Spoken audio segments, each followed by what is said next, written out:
Shelli Stelmak, I am with the co-founder of E-Entertainment, author of Recipes for Success, the Larry Namer. How are you? All good, all good. Thanks for having me here. You know, you started off as a cable guy, and you had the foresight and the vision. You went up the ranks, and you were charged with finding alternative ways to use cable.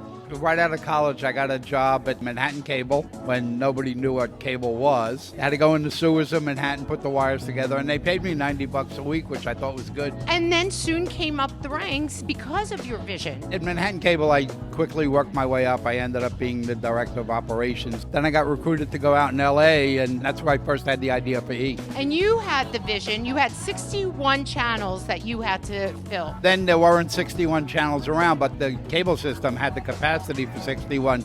So we would buy like character generators, and we'd have the school lunch channel and the city government channel and everything, the lost pet channel, and which we almost had to divide into dog and cat to fill space.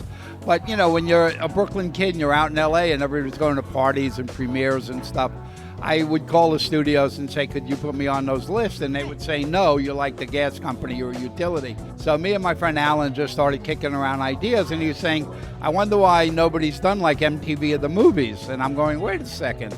The trailers are no different than music videos. I said, and if they could stand a host in front of a green screen and say, and Madonna has a new video, we could stand a host in front of a green screen and say Schwarzenegger has a new movie. Well, people don't realize, because now he's a monster. It's in 142 countries, and the valuation is up around $7-point-something billion and stuff. But he really started with 11 employees and 31 interns. When you see someone on television or meet someone, how do you know that they have that it factor? It's a lot of really gut feel. I mean, when you look at the original host, you had Greg Kinnear went on Academy Award. You had Julie Moran, the first woman to do Wide World of Sports and Entertainment Tonight. Katie Wagner, Lifestyles of Rich and Famous. Richard Blade went on to do K-Rock. We chose pretty smartly.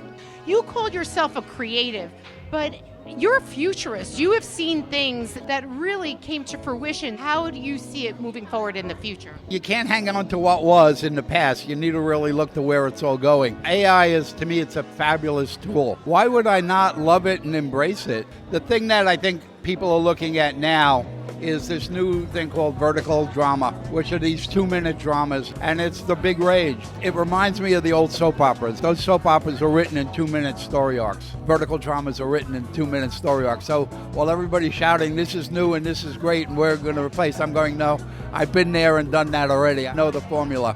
And now you're also working on a podcast with Immigrant Magazine. When you really look at the history of this country, we've been built by waves of immigrants, legal immigrants.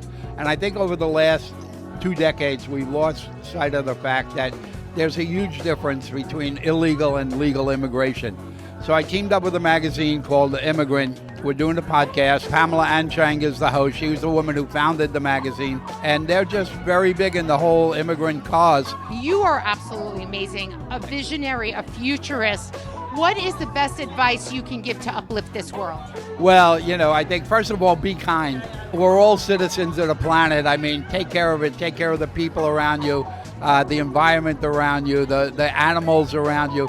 I mean, we need to start really paying attention to where we live, and it's on planet Earth. You're being honored tonight. What does that mean to you? This is great, and the cause is fabulous, and I certainly believe it and be supportive of it.